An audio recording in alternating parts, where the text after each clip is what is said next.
I always thought my marriage was perfect. Ethan was the husband I had always dreamed of, and our life together was a smooth, comfortable journey. My sister-in-law, Chloe's engagement party was supposed to be a double blessing for our family. I had planned everything to near perfection until that afternoon when my eyes caught a reflection in a mirror at the most exclusive boutique on Fifth Avenue, the reflection of my husband embracing another woman. To everyone else, my life was a flawless picture. My name is Isabel. At 35, I had built everything from the ground up, a respected management consulting firm, a modern minimalist townhouse on the Upper East Side, and a 10-year marriage to Ethan. Ethan was the kind of man everyone loved. He was charismatic, well-spoken, and had a smile that could melt the most rigid corporate board. He ran one of the subsidiary groups I had founded. I gave him the position not because he was my husband, but because I believed he was competent. At least that's what I used to think. I was the brain behind the scenes. Ethan was the charming public face. We were the perfect team, or so I always told myself. That morning, our house was busier than usual. Ethan's only sister, Chloe, was getting engaged that weekend. Chloe was a lovely girl. At just 26, she was a bit naive, but had a pure heart, and I loved her like my own sister. After their mother passed away 5 years ago, Ethan and I became her unofficial guardians, and now she was about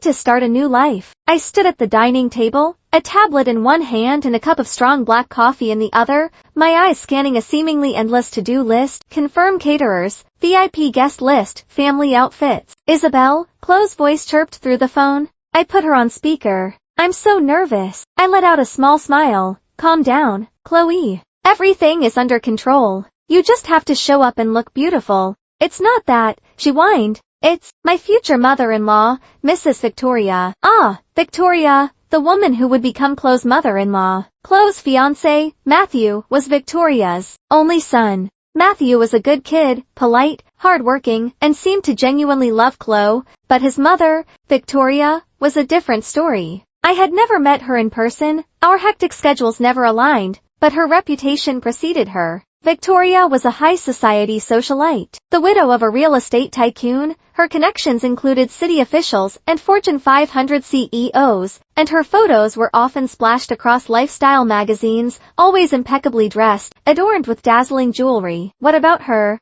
I asked, motioning for our housekeeper to add more hot water to my cup. She's intimidating, Isabel. So glamorous. Yesterday, she sent me a designer handbag out of the blue. I looked it up online, and the price could cover the down payment for a condo. I'm scared I'll make a mistake, that I'll look like some girl from the suburbs in front of her. I sighed. Chloe, you're marrying Matthew, not his mother. What's important is that he loves you. As for Victoria, just consider her a bonus feature. Be polite as you always are. You're a good person, there's no reason to lose your confidence. Yeah, you're right, sis. Thanks. You always know how to calm me down.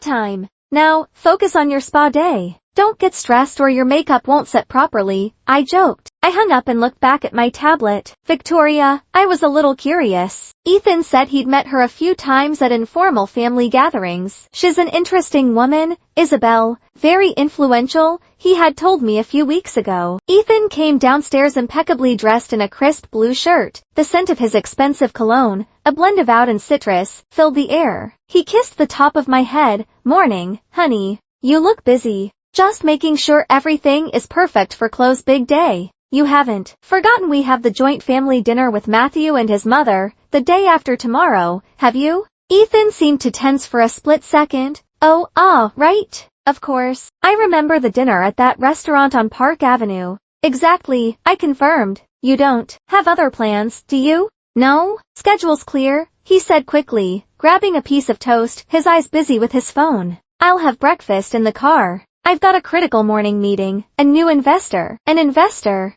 I raised an eyebrow. The one you mentioned last week? Yes, the potential is huge. If this goes through, our company's expansion could double next year. His eyes shone, but the sparkle seemed different, almost forced. I nodded. All right, drive safe and don't skip lunch. You're the best wife, he said, kissing me again, this time on the cheek, and rushed out. I paused for a moment. 10 years of marriage, we were like a well-oiled machine, everything running smoothly, but that morning, something felt off, like a tiny grain of sand had gotten into our machine. Ethan seemed a little distant. I shook my head, dismissing the thought. Maybe I was just tired, stressed from organizing this huge party, and Ethan must be stressed about the new investor, too. It was natural. I refocused on my work. I contacted the event planner, confirmed the flow of the evening, called the designer to ensure both Chloe's dress and mine were ready. Mrs. Isabel's dress is ready for pickup, said the voice on the other end. But Miss Chloe's party dress had a small alteration on the shoulder.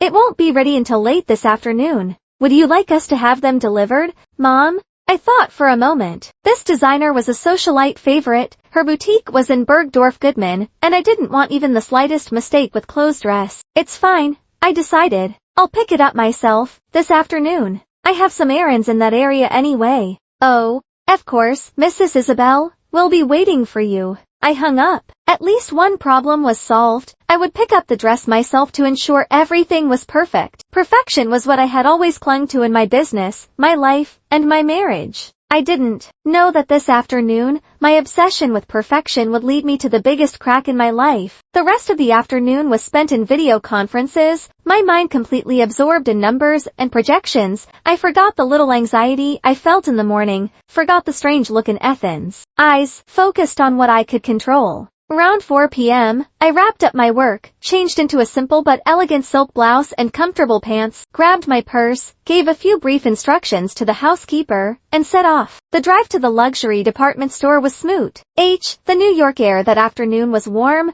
but my car's AC worked perfectly, and I had soft classical music playing, trying to relax my mind before diving back into party matters. I had no idea that in an hour my orderly world would be shattered. Bergdorf Goodman on Fifth Avenue was the definition of luxury. The polished marble floors reflected the light from crystal chandeliers hanging from the high ceilings. The air inside was cool and smelled faintly of expensive perfume, a soft jazz melody playing in the background, accompanying the footsteps of people carrying luxury brand shopping bags. This was my world, a familiar and comfortable one. I went straight to the floor where my regular designer's boutique was located. The staff greeted me by name. Good afternoon, Mrs. Isabel. The dresses are ready. Yours and Miss Chloe's party dress, an attendant said, showing me 2 black garment bags. I asked her to open them. I had to check myself. Chloe's dress, a shimmering silver sequin number, hung beautifully. I checked the seams, especially the newly fixed shoulder part. Perfect, flawless. Thank you. Please pack them up nicely, I said. After paying and leaving with the 2 garment bags, I felt a slight sense of relief, one difficult task completed. I checked my watch. It was barely 5 p.m. Ethan wouldn't be home until late if the investor meeting went well. I decided to grab a coffee before heading home. I didn't want to rush. I needed a moment of rest. I took the escalator down to the first floor. My favorite coffee shop was near the main lobby, but to get there, I had to pass a wide central atrium area. On one side was an exclusive VIP lounge, a place only for premium credit card holders or special guests. Its walls weren't completely enclosed, just bordered by translucent glass partitions with artistic gold frames and a few large marble pillars. I walked leisurely, the heavy garment bags weighing me down slightly. It was then that out of the corner of my eye, through the gap between 2 pillars, I caught the silhouette of someone inside the lounge, a silhouette I knew all too well. His posture, the way he tilted his head, his sturdy shoulders. It was Ethan. My heart beat a little faster. Ethan said he had a meeting with an important investor. Maybe the meeting was being held in that lounge. It made sense. It was a private, comfortable place to talk business. I slowed my pace, a little curious to see who this important investor was. And he wasn't sitting across from someone at a meeting table. He was standing behind a burgundy velvet sofa on which sat a woman. The woman had her back to me. All I could see was a perfectly coiffed modern brown updo, and Ethan wasn't giving a presentation. He was leaning over, his arms wrapped around the woman's shoulders from behind, a tender, possessive hug. Then I saw him dip his head and kiss the woman's neck. Time seemed to stop. The sound of jazz music, the footsteps, everything faded away. The only thing left was the sound of my own heart suddenly beating loudly in my ears. I felt the blood drain from my face, my hands holding the garment bags turning ice cold, as if a giant stone had been dropped into my stomach. My breath caught in my throat. Maybe I was mistaken. Maybe it was someone else, who just looked like him. But I knew the scent of the cologne he used to wear, I knew the watch on his wrist. It was Ethan, my husband. I didn't scream. I didn't cry. I couldn't even move. My body was frozen. My first instinct was to run, but my second, stronger instinct kicked in, the instinct of a businesswoman accustomed to gathering data before acting. I took 2 steps back and hid behind a large cold marble pillar. I was safe, out of sight, but I could still see them clearly. Just then, the woman laughed. Her laugh was crisp, arrogant, and self-assured. She tilted her head up, turning her face slightly to respond to Ethan's kiss, and then I saw her face, a face I had seen often on my tablet screen for days while researching outfits, the same face Chloe had shown me from her social media account, well manicured cheekbones, sharp eye makeup, perfectly lined lips. It was Victoria, Chloe's future mother-in-law, our family's future-in-law. A wave of nausea rose in my throat. This wasn't a simple affair. This was a betrayal of the most disgusting level. He wasn't just betraying me, he was betraying his own sister, playing a dangerous game with the family that was about to become part of ours. The sharp pain from before transformed in seconds, solidifying into a block of cold, sharp ice, rage, but not an explosive rage, a quiet rage, a calculated rage.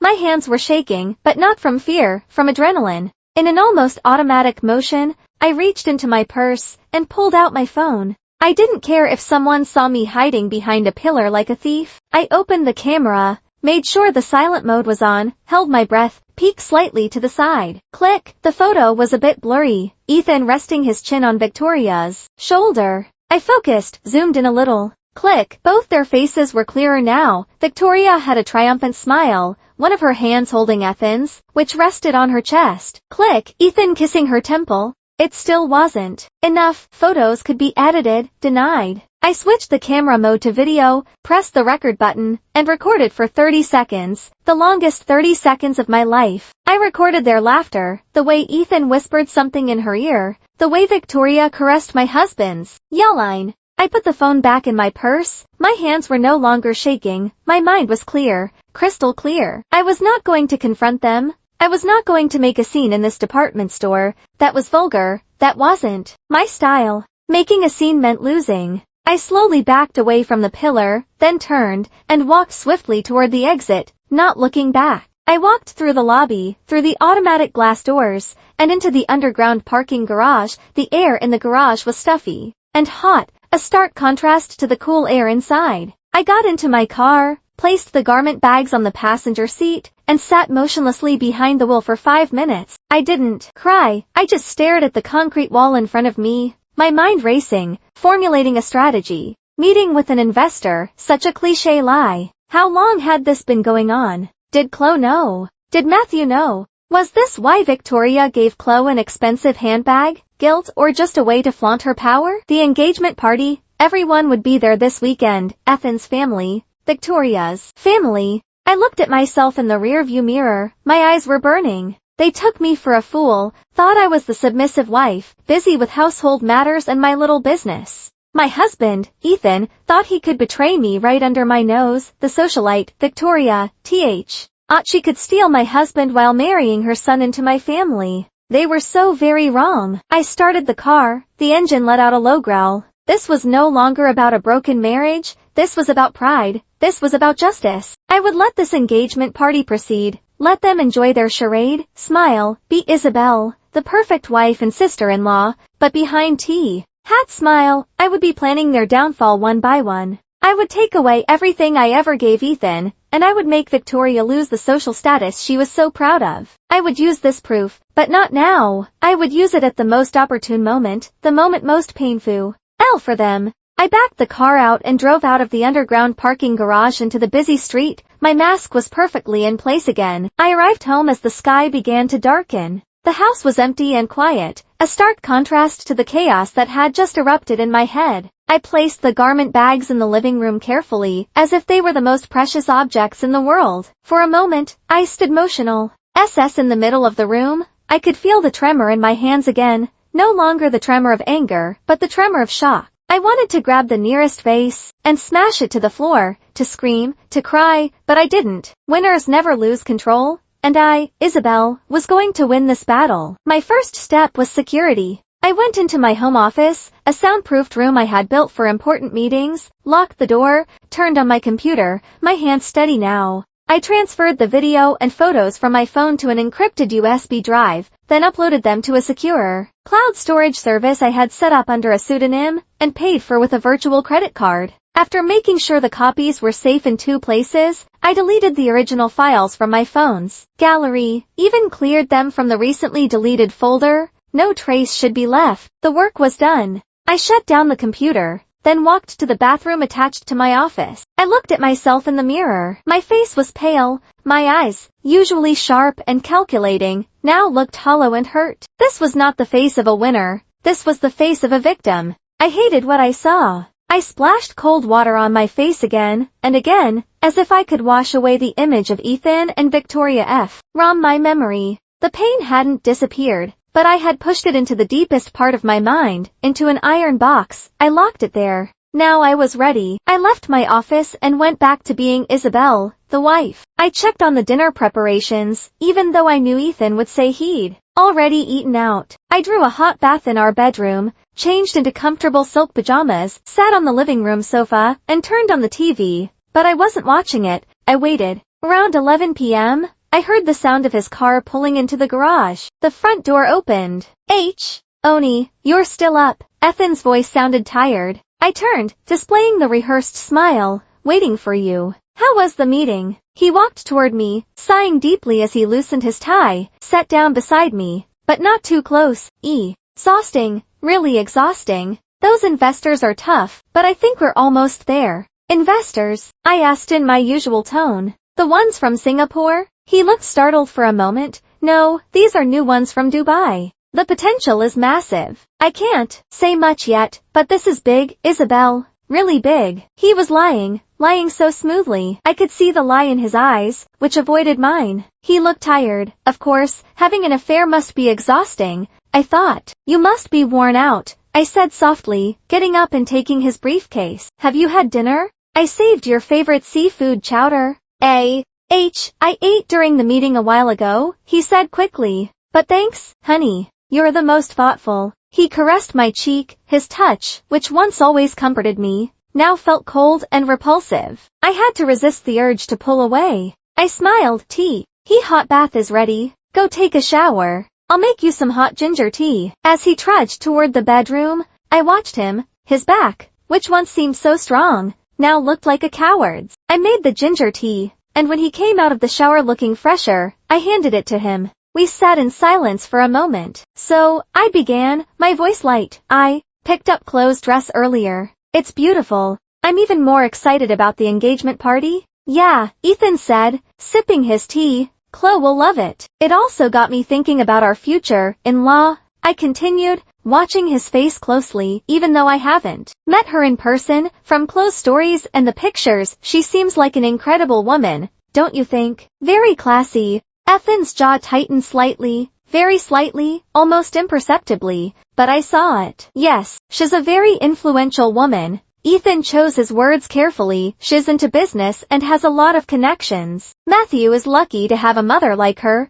and Chloe is lucky to be joining that family. Oh, I see. I feigned interest. Oh, it will be good for Matthew's business. I heard his startup is booming this time. Ethan looked at me. There was a strange glint in his eyes. Caution or pride. Of course, Victoria is very supportive of her son. She has a sharp business sense, just like you. I praised him. Why? Oh, have a sharp sense for that new investor, don't you? He smiled, a fake smile in response to my fake smile. Of course, we'll see. He finished his tea and stood up. I'm really tired, Isabel. I'm going to bed. Sure. Get some rest. He kissed my forehead, a bland kiss that felt like poison, then went into the bedroom. I was left alone on the sofa in silence. This night of hypocrisy was just beginning. I heard his steady breathing from the room. After making sure he was sound asleep, I got up, didn't go to our bedroom, went back to my office, locked the door, sat in my comfortable chair. I wasn't going to sleep that night. My mind was working.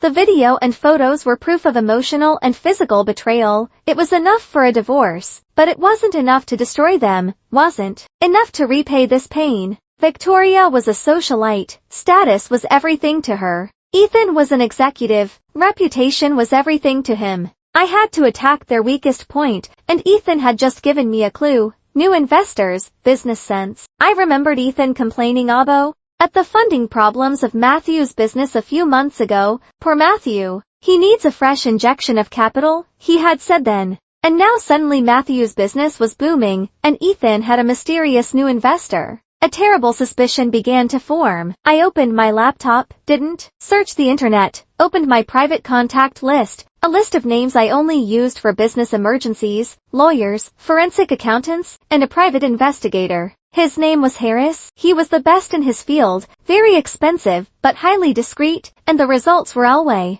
accurate. I had once used his services to investigate the background of a potential business partner, who seemed too good to be true, and Harris had saved me from a huge loss. I picked up my second phone, a burner phone I kept only for sensitive communications, and typed a short, encrypted message to Harris. Harris, it's Isabel. I need your help. Top priority, maximum discretion. Call me on this number at exactly 9:00 a.m., not a minute sooner, not a minute later. I sent the message, then leaned back in my chair. The cold air from the AC pricked my skin, but I didn't feel it. A fire had already started burning inside me. Ethan might be dreaming peacefully in our room, perhaps dreaming of Victoria, but I, in my office, was planning a nightmare for both of them. At 9 a.m., exactly as the clock struck the hour, my burner phone rang. The screen showed no name, just an unknown number. Mrs. Isabel, it's Harris. How can I help you? His voice was neutral and professional.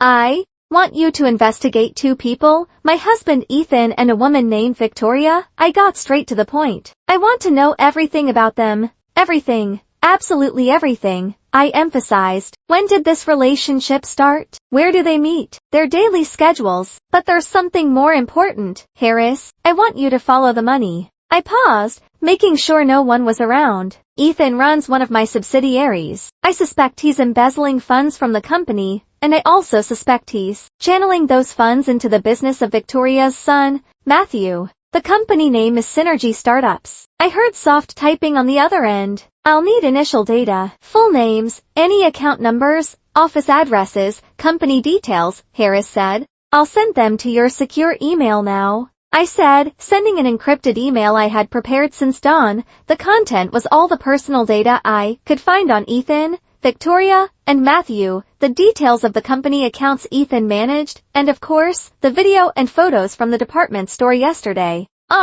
Received, Harris said after a moment. This is clear. How much time will you need? I asked. For the money trail and proof of embezzlement, if it exists, I'll need 3 business days. For the behavioral patterns, I can give you daily reports. I'll deploy a team to tail them both. Good. Do it, I said. I'll pay double your usual rate. I want this fast, accurate, and undetectable. Understood, Mom. I'm on it. The call ended. The investigation machine had started to run. Now it was my turn to act. The next few days were an icy hell. I had to live my life as if nothing had happened. I attended business meetings, smiled at clients, gave instructions to employees. At home, I was the perfect wife. I still prepared Ethan's clothes, still asked about his day. He, on the other hand, seemed increasingly busy, always coming home late, using the excuse of those investors. He didn't realize I knew about his lies. Chloe called me almost every day, fussing over small wedding details. Sabel, do you think lilies are better than white roses? Oh, Isabel, Victoria wants us to use a different wedding planner. What do I do? Calm down, Chloe. Do what you want. It's your event. I would say patiently, though inside I wanted to scream. I even had to do a video call with Victoria to discuss the event organization. Her voice on the call was arrogant and controlling, treating me like a secretary, not a future-in-law. Isabel, make sure the wine served is a vintage from the 90s. The guests have refined tastes, she said with a condescending tone. Of course, Victoria. I'll make sure of it, I replied in a neutral tone. Enjoy it while you can, I thought. And the worst part, the money. Harris and his team of forensic accountants found the trail. Ethan had created a series of fake invoices, marketing consulting costs, market research costs, entertainment expenses for VIP clients, a total of $3 million over the past 6 months, and the money didn't go directly to Victoria's account. That would have been too stupid even for Ethan. The money, as I suspected, went to Matthew's business, but not directly. On the third day, the first report from Harris arrived. I read it on my tablet inside my locked office, my heart pounding. Harris had confirmed everything. Their affair had been going on for 11 months, since the first month Chloe and Matthew started dating officially. They met at least 3 times a week in a luxury apartment rented under Ethan's company name, a guest apartment for business partners. In hotels, in VIP lounges. She used my husband, used his position to steal money from my company, and fund her own son's business. They weren't just an adulterous couple, they were partners in crime. The pain in my heart was now mixed with a burning fury. They had not only betrayed me, they had stolen from me. This was the proof I needed. This wasn't just a matter of infidelity, it was a criminal act of corporate embezzlement. I wouldn't turn it over to the police, that would be too messy and would also damage my own company's reputation. I had a more elegant way, a more painful way. I would take away everything. The next morning, I didn't go to the office. I went to my personal banker, Mrs. Davis, a middle-aged woman who had managed my finances since my first success. "Good morning, Mrs. Davis," I greeted, sitting in her plush, quiet office. "Good morning, Mrs. Isabel. What can I do for you?" "You've come without an appointment," she said kindly. "I want to restructure my assets," I said in the business-like tone I always used, immediately explaining my plan. I wanted to move all my liquid assets, cash, funds, deposits from joint accounts, which although in my name, Ethan had authorization for, to my main holding company's account, of which I was the sole 100% owner. Then I wanted to sell all the stock portfolios we held under joint names. The proceeds from the sale would also go to the holding company's account. Mrs. Davis raised an eyebrow. It was a large-scale movement of funds. His is a rather drastic move, Mrs. Isabel. Is there a problem? Just a precaution for the company's financial security, I said, and Mrs. Davis nodded. The reason was plausible. Understood, Mom. I will prepare the documents. What should we do with the operating account of the subsidiary Mr. Ethan manages? Shall we freeze it as well? I thought for a moment. No, I said, don't freeze it. Keep it active. Mrs. Davis looked confused, but I continued, I want to withdraw almost all the funds, leave only a minimum balance for basic monthly operations, just for employee salaries and the electricity bill, nothing more. And I want to receive an instant notification on my phone for every transaction that leaves that account, no matter the amount. Mrs. Davis now understood. She asked no more questions. She was a professional. I will execute this immediately, Mrs. Isabel. Within 24 hours, all your assets will be secure. Thank you, Mrs. Davis. I left the bank feeling a strange lightness. I had just secured my fortress, had just emptied the chest Ethan used to fund his betrayal. I checked the house documents. Just as I remembered, this house was bought and paid for in full with my own sweat and tears long before I married Ethan. His name was on some utility bills, but on the property deed, only my name, Isabel, was listed. He had nothing. The company He ran was mine. The house he lived in was mine. The luxury car he drove was a company asset. The bank account he used for his luxuries had just been completely emptied by me. My husband, Ethan, was now a bankrupt man. He just didn't know it yet. And I let it be. I let him and Victoria enjoy their remaining days, let them busy themselves preparing a lavish engagement party for their children. I even sent a large, expensive orchid arrangement to Victoria's house as a gesture of friendship between future in-laws. Let them laugh, let them feel victorious. I would wait until the engagement day, the day when all their prestigious families gathered, the day they shone brightest, and right at that moment, I would turn off the lights. The exclusive fine dining restaurant on the Upper East Side was the kind of place that didn't advertise its name at the entrance. It was an open secret among New York's elite, and to book one of its private rooms, you had to be a member or at least known by the owner. Victoria, of course, chose this place. We arrived separately. Ethan, Chloe, and I arrived together.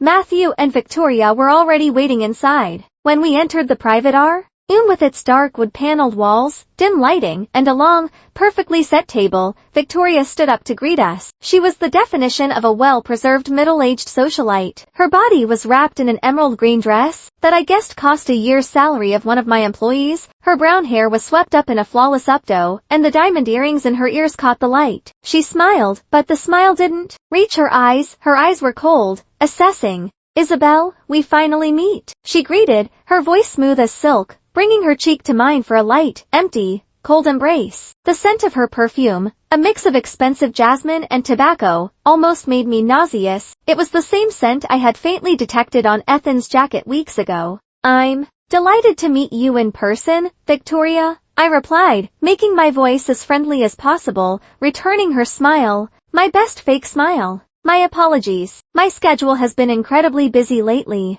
Oh, of course, she said with a slight tone of disdain. Why? Our little business must take up a lot of your time. I just smiled. My little business, the one that's paying for your lover's lifestyle right now, and funding yours too. Ethan, you look radiant. Victoria turned to my husband, cooing at her secret lover right in front of me. You too, Victoria. Always stunning, Ethan replied. My stomach churned, the way they called each other by their first names. No Mrs. or Mrs. They weren't even trying to hide it in front of me. They thought I was too stupid, too naive. Ethan sat across from me next to Victoria. I sat between Chloe and Matthew, a perfect landscape. I could see both of them clearly. Chloe and Matthew, on the other hand, looked so happy. They were a pair of young lovers. They didn't know a shark was swimming under their table, busy discussing their honeymoon plans, laughing and exchanging glances. So, Matthew, I initiated the conversation, diverting my attention from the two fraudsters in front of me. Oh, is your startup going? I heard you received a large injection of funds. Congratulations. Matthew's face lit up instantly. Yes, Isabel. Thank you. Thank God. A venture capital firm from Singapore suddenly took an interest. My mother handled everything. He smiled proudly at his mother. Oh, of course, Victoria interjected, waving her hand elegantly. It's connections in this world that matter. Matthew is a brilliant boy, but brilliance is not enough without the right doors. She looked at me. You would understand, Isabel. Running a business is hard, especially a small one. Again, that veiled insult. I took a sip of my water. You're right. Connections are everything. But maintaining the trust of those connections is even more important, isn't it, Ethan? I looked directly at my husband. Ethan, who was about to drink his water, almost choked. He coughed quietly, trying to cover it up with his napkin. Why yes, of course. Trust, he said, his voice a little hoarse. Victoria watched me, her eyes narrowing for a fraction of a second. She was sizing me up. The main course, foie gras, was served. I played with it with my fork, having suddenly lost my appetite. I heard from Ethan that you have a big expansion project at your company. Victoria asked Ethan, her tone not that of a woman asking her secret lover in front of his wife, but of a business partner. Yes. Ethan regained his composure and cleared his throat. We're looking for new investors. The potential is very good. It will be a big leap. New investors, the same old theater. And what about you, Victoria? I asked, filling my voice with false admiration. I'm truly impressed. Raising Matthew to be so successful all by yourself, running your own affairs, with such vast connections, it must be so hard. Victoria beamed this time, her smile genuine. She loved being praised. Oh, it's nothing, she said. Anything for Matthew. No, I leaned forward a little. I'm serious. You're an extraordinary woman to be able to maintain so many things at once, while raising Matthew. I emphasized the word maintain, softly, almost imperceptibly, but it was enough for the fork in Ethan's hand to clatter silently against his plate, enough for the smile on Victoria's face to freeze. There was a silence. Even Chloe and Matthew, who had been chatting animatedly, felt the change in the room's temperature, and stopped talking, looking at us. Maintain what, Isabel? Chloe asked, confused. I laughed lightly, breaking the tension. Ain't in her appearance, of course. Look, at her age, Victoria still looks like Matthew's older sister, maintaining her reputation, maintaining her business, right, Mom? I, who am younger, sometimes feel overwhelmed. Victoria shot me a sharp look. She knew I wasn't talking about appearances, forcing a dry laugh. What are you talking about, Isabel? There are no secrets, just discipline and investment. Ethan was quick to add, trying to change the subject. Investing in yourself, right, Victoria? Like healthcare. Exactly, I said, smiling sweetly at my husband. Investment is important. You have to choose carefully where you invest. Make sure the investment is not fraudulent or embezzled by others. This time, Victoria choked on her water, coughing a little. Are you okay, Mom? Matthew asked, concerned, patting her back. I'm fine, son, Victoria said, her voice choked, glaring at me, with fury behind her forced smile. It just went down the wrong pipe. The dinner continued in a tense atmosphere. Ethan and Victoria became quieter, no longer interacting much. Ethan busied himself asking Matthew about the technical aspects of his startup, while Victoria was absorbed in her phone. I, on the contrary, became very cheerful. I talked to Chloe about her wedding dress, praised Matthew's intelligence, playing my role as the perfect sister-in-law and future co-in-law flawlessly. When we finally stood up to say goodbye, Victoria hugged me again. See you at the engagement party, Isabel, she whispered in my ear, her hug tight like a snake's. I hope there are no unpleasant surprises. Of course, I whispered back, my smile still in place. I'm looking forward to it too. It will be an unforgettable event. In the car on the way home, Ethan's silence was 1,000 words. Usually, he would play music or talk about the traffic, but that night, he concentrated on driving, his hands gripping the steering wheel tightly. Is something wrong, honey? I asked softly, feigning concern. Why? Oh, seem tense. Are the investors causing trouble again? He turned to look at me. In the dim light of the street lamps, I could see a thin layer of sweat on his temples. Isabel, he said, when you told Victoria earlier about maintaining many things, what did you mean? I pretended to think. I meant what I said, maintaining her looks, maintaining her business. Why? Did I say something wrong? He looked at me for a long time, trying to find something in my eyes, a lie, an accusation, but I just looked back at him, with an innocent and confused expression. Finally, he sighed and turned his focus back to the road. No, forget it. I must be tired. You must be, I said, patting his arm. You work too hard. He gently pulled his hand away with the excuse that he needed to change gears. I took my hand back and leaned back in my seat, smiling in the dark. He was scared. He was paranoid. Good. The game had just begun. 2 days after that tense dinner, I dedicated the entire day to the next phase of my plan, working from home with the excuse that I had to meet the deadlines for quarterly reports and locking myself in my office. On the immaculate mahogany desk in front of me lay all the ammunition Harris and his team had gathered, printed neatly and filed in separate folders. Harris' report was very comprehensive. There were surveillance photos of Ethan and Victoria entering the lobby of the apartment they had rented, photos of them dining in other private restaurants, this time much more intimate, holding hands across the table. And the department store photos I had taken were now printed in high quality. And then there was the financial part. This was the masterpiece. Harris had created a simple but deadly flow chart. First box, JM Company, my subsidiary that Ethan ran. Outgoing arrow, marked a fund flow of $3 million. Second box, a series of fake invoices for Strategic Consulting Services Asia Pacific. Third box, a shell company in Singapore, Vantage Capital Private Limited. Outgoing arrow from Vantage Capital marked a fund flow of $2.9 million after deducting a ghost management fee. Fourth box, Matthew's company, Synergy Startups, with the description, Ed Investment, Series A Premium. Everything was there, account numbers, transaction dates, copies of the forged contracts signed by Ethan, copies of the investment agreement between Vantage Capital and Matthew's company. Ethan had used the company's digital signature. I had granted him to approve all of this. He was stupid, overconfident, never thinking I would check in such detail, assuming I was too busy with my little business. Victoria, on the other hand, was very cunning. Her name didn't appear on any of these documents. Legally, she was clean. Morally, she was the mastermind. I looked at the pile of papers. Matthew, that kid was the key. I felt a pang of doubt. He sincerely loved Chloe, was proud of his business, adored his mother. This gift I was about to give him would destroy those 3 illusions at once. He would find out that his fiancée was the sister of the man sleeping with his mother, that the business he was so proud of was built on stolen money, that his mother was a fraud and a mistress. It was cruel, I knew it, but it was necessary. Chloe didn't deserve to marry the son of the fraudster who destroyed her family. She needed to be saved from this family. And Victoria had to be destroyed by the person she loved most. Financial and social ruin wasn't enough for her. She had to lose her son's respect. That was the fitting punishment. Matthew was a victim, but in war, there are always innocent casualties. I made my decision. I wouldn't send him everything, wouldn't send the intimate photos, not yet. That was too visceral, would make him emotional, and he would probably confront his mother immediately, with the cunning Victoria likely able to twist the facts, claiming I had photoshopped them out of jealousy.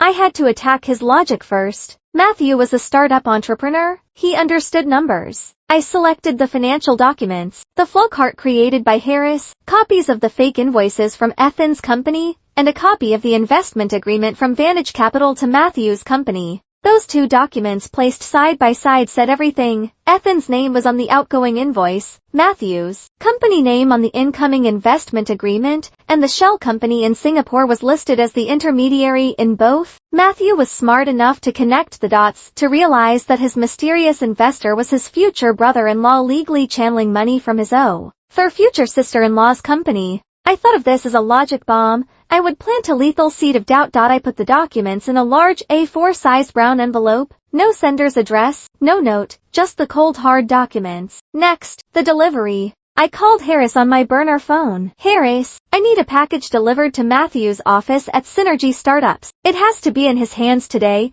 only his hands, not his secretary's or assistant's. That can be arranged. Mom, Harris said, one of my men is watching him in his office lobby now. He's in a meeting. Good. I will leave the package at the reception desk in my building's lobby in 30 minutes under the name, for Mr. Harris guest. Pick it up then. I wouldn't use a regular courier service. I would use one of Harris' men, with cash payment and no digital trail. I left the envelope in the lobby exactly as I said. 15 minutes later, checking my office's security cameras connected to the lobby, I saw a stranger in a delivery man's jacket who didn't take off his helmet, pick it up and leave immediately. Now, I waited. That was the hardest part, waiting for the fuse to burn. Matthew's head was pounding. The meeting with his development team had been long, their app having hit a major bug just before launch. He rubbed his temples and walked back to his simple desk in the corner of their open plan office. Mr. Matthew, his secretary said, courier dropped this off earlier. He said it was highly personal and to be given directly to you.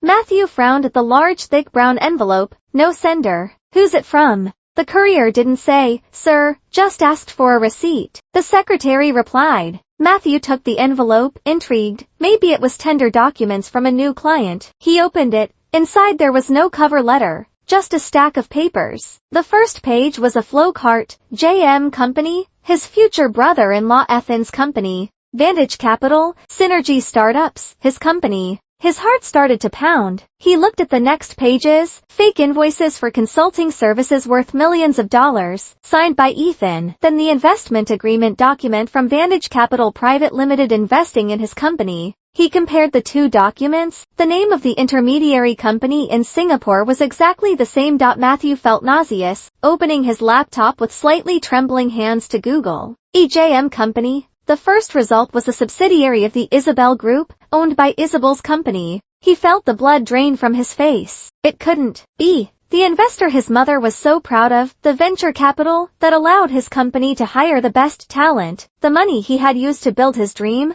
was stolen money embezzled by Ethan from his wife's company. What have you done, Mom? He whispered to himself, remembering how easily his mother had secured that investor. Leave it to me, son. I have connections, she had said. Then he remembered how strange Ethan was at dinner a few days ago, how nervous his future brother-in-law was, how strange Isabel's words were. Matthew felt like the stupidest person in the world. He had worked day and night, proud of his achievements, only to find he was just a pawn in his mother's and her secret lover's dirty game. Secret lover, the thought hit him hard. Ethan and his mother, it was insane. But why would Ethan risk embezzling millions from his wife and giving it to Matthew's company? There was no business reason for it. If the reason wasn't business, then it was personal. Matthew looked at the pile of documents in front of him. He wasn't angry, just empty. His world, once bright and full of hope, suddenly turned dark and dirty. He didn't confront his mother,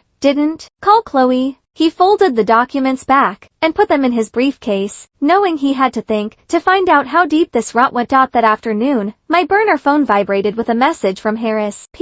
Package delivered directly to the target. He seemed very disturbed after reading it, has cancelled all his afternoon meetings, and returned to his apartment. I just read the message, feeling no victory, only a chill. The fuse was lit. The time bomb now in Matthew's hands. I just had to wait for Chloe's engagement day, the day all the secrets would explode. That day, the day of Chloe and Matthew's engagement, our house was in chaos from early morning. Chloe had stayed over, and the makeup artist had arrived at dawn. I was running back and forth making sure everything was perfect. Chloe's dress hung elegantly, breakfast was ready, and the wedding car, unnecessary, but insisted on by Victoria, was being decorated in front of the house. I also got my makeup done, choosing a simple but very elegant champagne-colored dress of the finest silk. I wanted to look perfect, serene, classy, the supportive sister-in-law, the faithful wife. That was the mask I was wearing today. Anne, on the other hand, looked nervous. He was impeccably dressed in the same custom-made suit as Matthew, but couldn't stand still,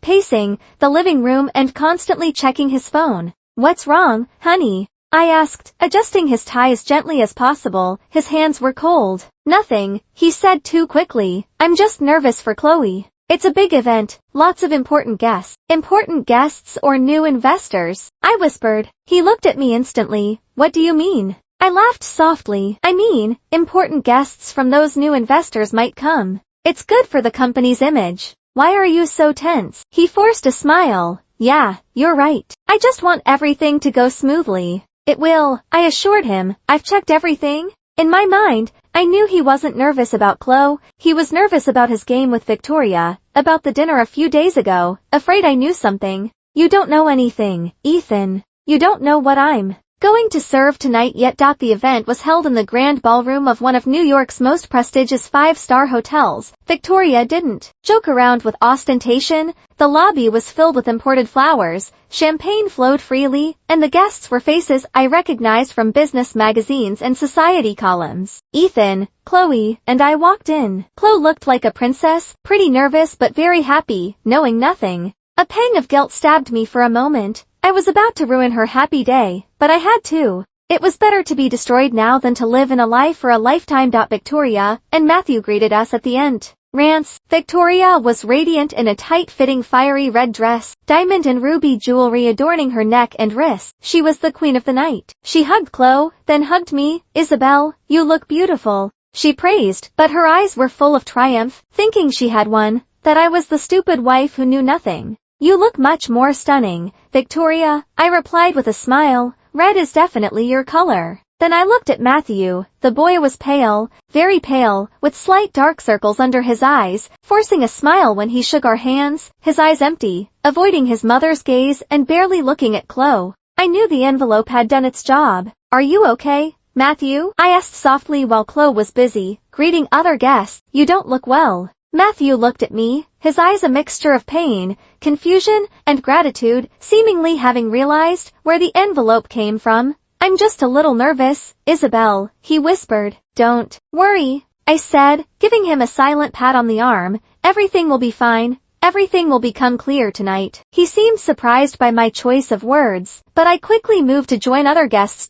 Ethan and Victoria, of course, stuck together immediately, not physically, but always within 15 feet of each other, laughing with guests, introducing each other, acting like the heads of two prestigious families soon to be united by their children's marriage. They were the perfect host couple. I watched them from afar, sipping my drink. It was disgusting how comfortable they were in their lives. The event began. The master of ceremonies started with sweet words, speeches from family representatives. As Chloe's guardian, Ethan went on stage, speaking eloquently about how much he loved his sister, how happy he was that Chloe had found a good man like Matthew, how honored his family was to join Victoria's prestigious family. I almost applauded his performance, a brilliant actor. Finally, it was time for Matthew and Chloe to exchange rings. They stood on a small, beautifully decorated stage, the spotlight shining on them, soft romantic music playing. "Matthew," Chloe said, her voice trembling with emotion, "I promise to be your partner." Matthew slipped the ring on Chloe's finger, his hand trembling slightly. Now it was Matthew's turn. He held the ring for Chloe, looking at her, then his eyes drifted to his mother sitting in the front row, looking at him proudly, then to Ethan standing not far from his mother. Matthew fell silent. The music stopped. The mic looked confused. Matthew, Chloe whispered, her smile beginning to fade. Matthew swallowed hard, looking like he was going to be sick, but finally slid the ring on. He did it. The audience applauded, Ethan and Victoria smiling in relief. The mic took the microphone again. And now, as a special surprise from her beloved sister-in-law, Isabel, let's watch a video dedication of love for the future bride and groom together. He lights in the ballroom dimmed. It was time. My heart was beating so hard I thought the person next to me could hear it. The huge, nearly 30-foot wide projection screen behind the stage lit up. I had prepared this perfectly, giving the wedding planner a USB drive that morning, saying it was a video of Chloe and Matthew's childhood memories I had professionally edited, which they gladly accepted. The video started exactly as I said, adorable pictures of Chloe's childhood, then Matthew's teenage years, then them together, a sweet love song playing in the background. Chloe looked touched, leaning on Matthew's shoulder, while Matthew just stared at the screen rigidly. Victoria and Ethan smiled contentedly, thinking this was a sincere dedication from me. The video was 3 minutes long. At 2 minutes and 50 seconds, as the song reached its climax, the screen suddenly filled with static. The audience murmured, the technician flustered. Excuse us. It seems we have a little technical problem, the mic said nervously. Then the screen lit up again, but what appeared was no longer Chloe and Matthew's romantic photos. It was a video recording, taken from behind a pillar at a slightly low angle, in the VIP lounge of a luxury department store, a man with a familiar back, Ethan, tenderly hugging a woman from behind. The audience fell silent, the romantic music cutting out, leaving only quiet. Then the woman turned, her face clearly caught by the camera. Victoria. Gasps erupted from some guests. Ethan froze in his chair, the phone in his hand dropping to the floor with a thud. Victoria's face, previously glowing, turned as white as paper. What is this? Someone at the next table whispered. The screen didn't stop. The video replayed in a loop, Ethan hugging Victoria, then switched to photos, the ones I had taken with my phone. Clearer close-ups, Ethan kissing Victoria's neck, Victoria holding Ethan's hand on her chest with a triumphant smile, Ethan whispering something in her ear, them laughing together. Underneath the screen, my video editor had added a simple line of text in an elegant font, congratulations on the new investor, Ethan, and congratulations on the connections, Victoria. That text was the final nail in their coffin. The whole ballroom fell silent instantly, 100% silent. You could hear a pin drop. Hundreds of pairs of eyes, from business partners, high society friends, relatives, fixed on the two people whose photos were on the screen. Hen turned to the stage. Matthew just stared at the screen, his face expressionless as if he had lost all feeling. Chloe beside him took much longer to realize, frowning at the screen, confused, that's Ethan and Victoria. What is this video, Isabel? She asked innocently. Then she understood, seeing the picture of the kiss, looking at Matthew, at his mother in the front row, at her brother. No, Chloe whispered, it can't be. Clutching her chest, her breath catching in her throat, her eyes widening in horror, then, exactly as I had predicted, she fainted, her body slumping to the stage floor. Chloe! Matthew shouted, finally snapping out of his rigidity, and kneeling beside his fiancée. Chaos erupted. Following Chloe's collapse, the silence in the ballroom broke with a roar. Oh my God, Chloe, call a doctor. What happened? What were those pictures? Guests began to stand, whisper, point. The embarrassed technician finally managed to turn off the projector. The screen went black, but the image of those photos was seared into everyone's mind. Ethan was the first to move, but he didn't run to the stage to help his sister. He ran towards me, his face red with fury, his eyes wild with rage and overwhelming humiliation. Isabel, he screamed, what have you done? Are you insane? He grabbed my arm, his nails digging into my skin. I looked at him coldly, feeling no pain. Let go of me, Ethan. You've ruined everything. You've ruined our family. You've even ruined your own sister. He yelled, his voice trembling. I laughed, a dry, quiet laugh. I've ruined it. Or you, who slept with your future-in-law. You, who stole money from my company to fund that woman's son. He was speechless. You knew about the money. I know everything, I whispered. Meanwhile, on the other side of the room, Victoria was playing her part, running to the stage not to help Chloe, but to snatch the microphone from the bewildered mic. Everyone, please calm down. Calm down. Victoria shrieked, her voice loud and shaken. This is a misunderstanding. It's slander. Those photos are photoshopped. They aren't real. She looked at the crowd of guests, her face pleading. This is the work of my business competitors, or that woman. Her finger pointing directly at me. Isabel was jealous of our happiness, jealous that our families were uniting. The guests turned to look at me, now the center of attention, trapped by Ethan's grip. Mom, a thundering voice interrupted Victoria's self-defense. It was Matthew. He had stood up. Chloe was being attended to by some relatives who had brought her down from the stage, and Matthew now stood alone on the stage staring at his mother. Stop it, Mom, Matthew said, his voice low but heard clearly throughout the room. Matthew, honey, you have to believe me. It's all a lie. Victoria tried to approach him. A lie. Matthew laughed, a laugh more painful than crying. What's a lie, Mom? The photos, or this? Matthew reached into his suit pocket, pulling out a folded piece of paper. Harris Flockhart, unfolding it. Is this a lie, too? You said you had connections, an investor from Singapore? But what's the truth? The investor is Ethan, my future brother-in-law. The room fell silent again. This was the second bomb. Victoria froze. Ethan released my arm, looking at Matthew in terror. Matthew pointed at Ethan, stole $3 million from his wife's company, from Isabel's company. He funneled the money through a shell company, and gave it to me. Matthew crumpled the paper. I built my business, was so incredibly proud, and it turns out I built it on stolen money, on Isabel's sweat and blood, stolen by my mother and her secret lover. Matthew, watch your words, Victoria shouted, her pride wounded. Watch my words. I'm sick of all this hypocrisy. I'm sick of your lifestyle. I'm sick of watching you manipulate everyone, he said, looking at his mother with an expression of deep hatred and disappointment. You're disgusting. Then he did something I didn't expect. He pulled the engagement ring from his pocket, the one he had just put on Chloe's finger, and threw it, not at Chloe, but at his mother's face. Thwack! The ring hit Victoria's cheek. I don't want to be part of this family, Matthew said, looking at Chloe, who had just regained consciousness and was sitting in a chair beside the stage. I'm sorry, Chloe. You deserve better than this. And to Ethan, you're a coward. With that, Matthew turned around, walked down from the stage, straight through the crowd that parted for him, out of the ballroom, and didn't look back. The engagement party was officially over. Victoria stood paralyzed on the stage, holding her cheek where the ring had hit her, her makeup starting to run, looking old, defeated, and humiliated in front of hundreds of pairs of eyes that regarded her with a mixture of pie, and disgust. Ethan, beside me, was shattered. He had lost everything in an instant, his reputation, his sister, his wife, his money. He looked at me, his eyes now filled with despair instead of anger. Isabel, he whispered, please don't. I looked at him for a long time, then turned, and walked away from him, through the whispering guests towards the exit where Matthew had just disappeared. I didn't need to say anything more, didn't need to shout or curse, my work here was done. I left them both in that ballroom, Ethan and Victoria,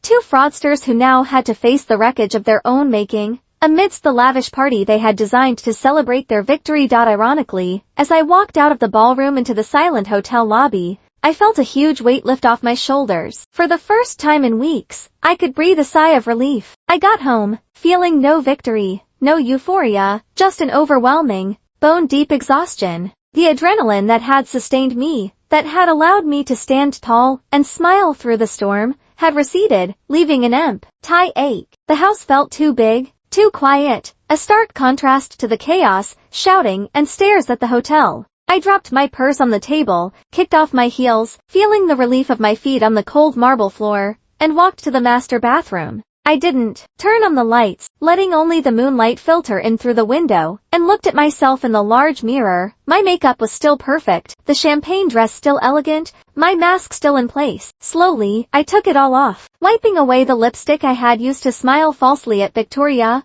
removing the eyeliner that had made my eyes look cold and serene, washing my face as if I could scrub away all the filth that had clung to me in recent weeks. I stepped into the hot shower, letting the water run for me for a long time, as if it could wash away the remnants of expensive perfume, the party, and the betrayal. I wanted to feel clean, to feel like myself again. After the shower, I put on my most comfortable loungewear, a loose cotton t-shirt and pajama pants, leaving my hair to hang down my back. I went to the kitchen and made myself a cup of chamomile tea, then sat on the living room sofa, no TV, no music, just sitting in the dark, waiting. I knew he would come, he had nowhere else to go. The wall clock ticked, the night turning into early morning. At 3:30 a.m., I heard the sound of his car, its engine hesitant as it pulled into the garage, then silence. He must have been sitting in the car for several minutes, gathering his courage. Finally, I heard the key in the front door, the door opened slowly, and Ethan entered. He looked 1,000 times worse than when I left him at the hotel. His expensive suit was wrinkled, his tie loose, his shirt untucked, his eyes red and swollen, swaying slightly, the smell of alcohol strong even from meters away. He must have stopped at a bar first. He saw me sitting in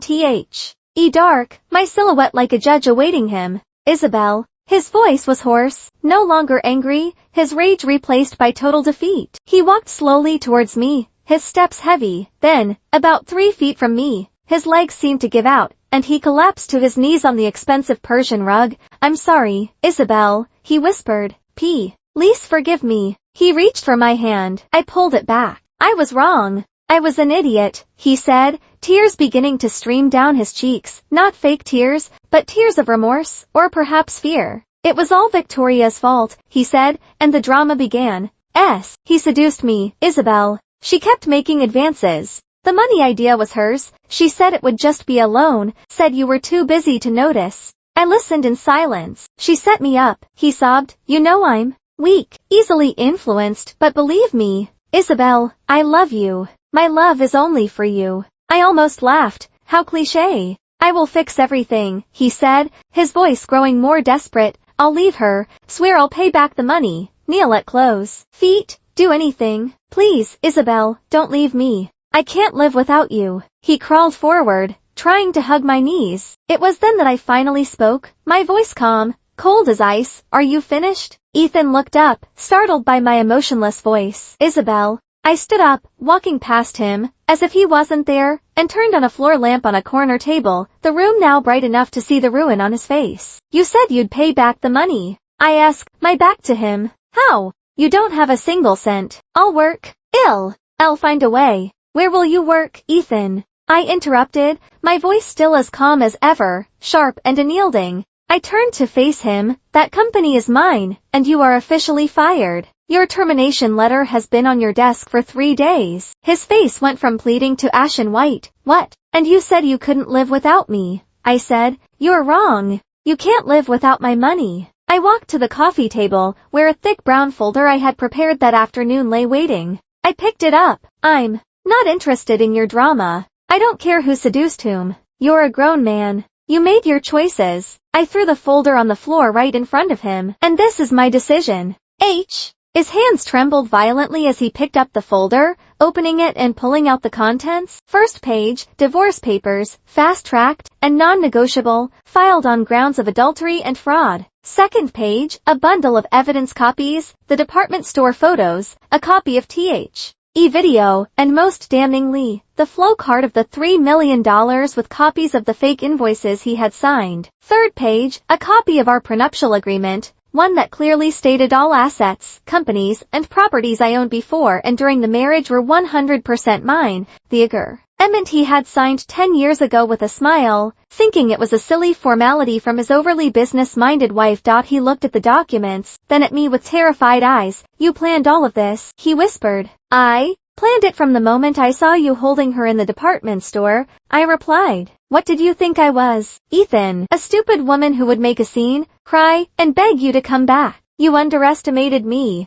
But Chloe, my family," he tried to grasp for a lifeline. "Chloe will be fine," I said. "She'll be sad, but she'll recover. She will build her own life away from your family's lies. In fact, I've saved her." Ethan slumped, no longer kneeling, sitting on the floor and leaning against the leg of the sofa, his gaze empty. "Where will I go?" he asked quietly, the voice of a lost child. "Not my problem anymore," I said, pointing towards our bedroom. "No, more accurately, my bedroom. Pack your bags, just your clothes. I've already called a car service. It should be waiting outside. Isabel, please, just for tonight, let me sleep in the guest room." "No," I said firmly, "I don't want to share the air in my home with you. Not for another second."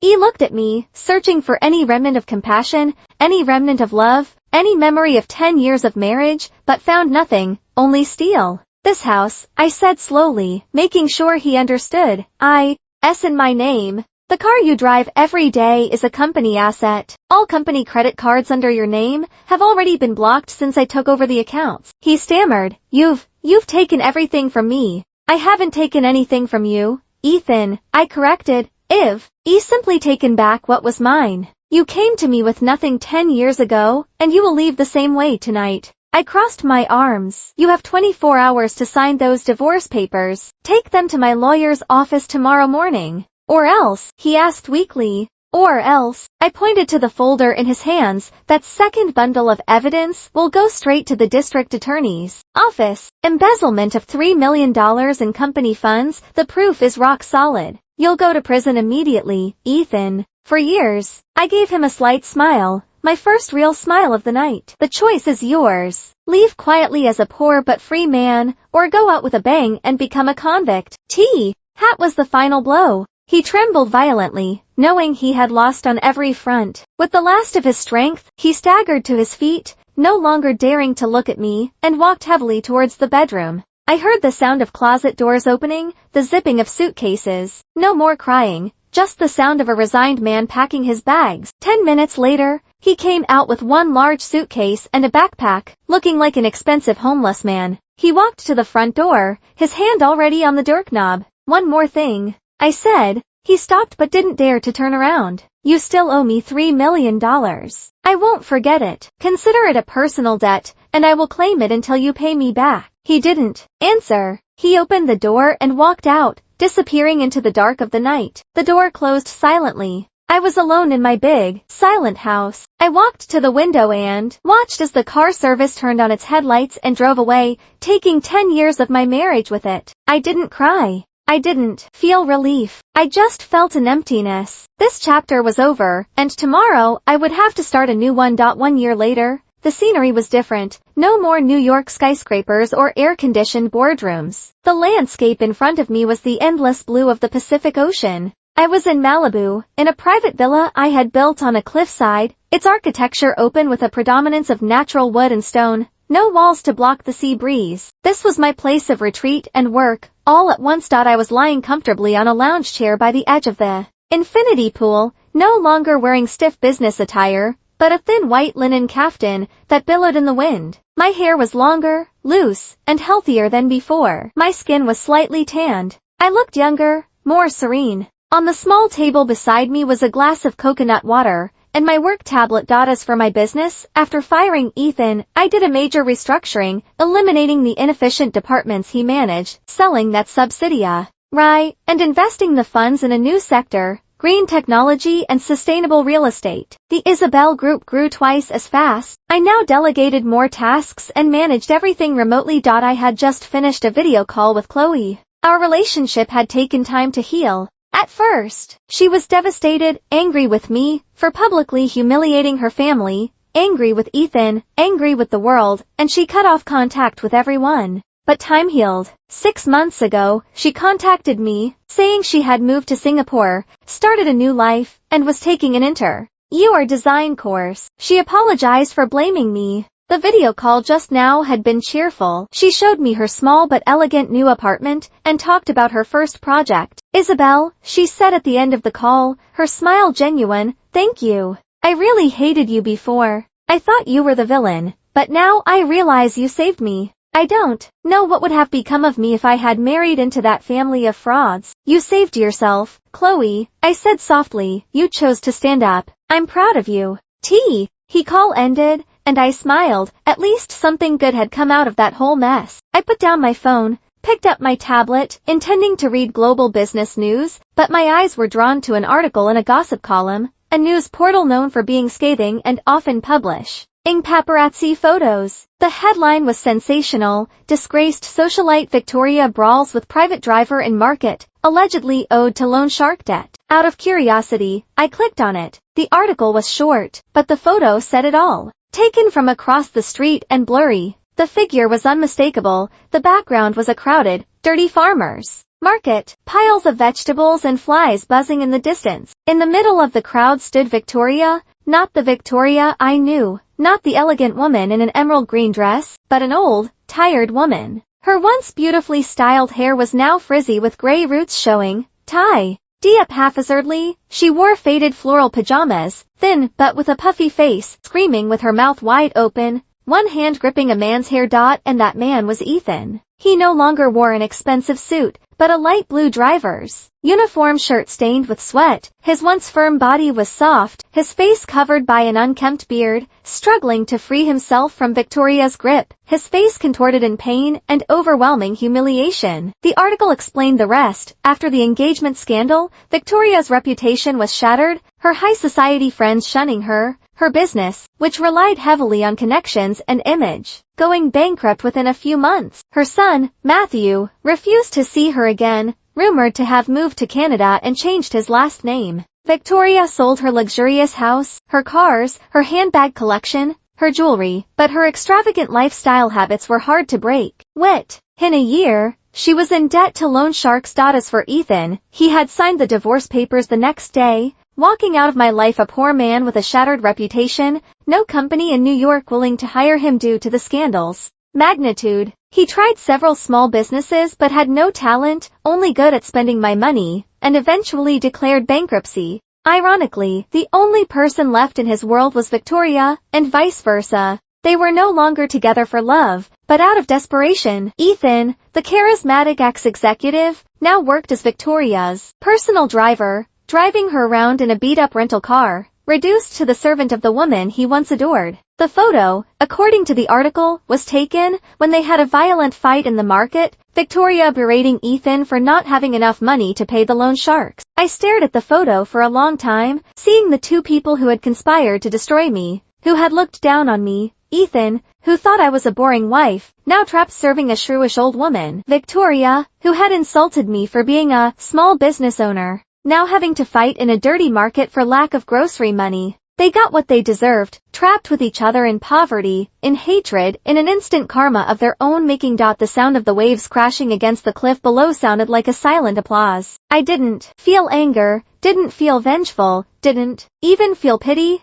only humor. A faint smile touched my lips, then widened, and I laughed, not a loud, mocking laugh, but a quiet, genuine laugh, a laugh of relief, the laugh of someone who has just finished watching an absurd play. Karma was indeed funny. I didn't need a complicated revenge, I just had to let the bad people live with each other. I put down the tablet, picked up my glass of coconut water, and drank. It tasted truly fresh. I looked at the blue ocean, the sun beginning to set, dyeing the sky orange and purple. My real life had just begun.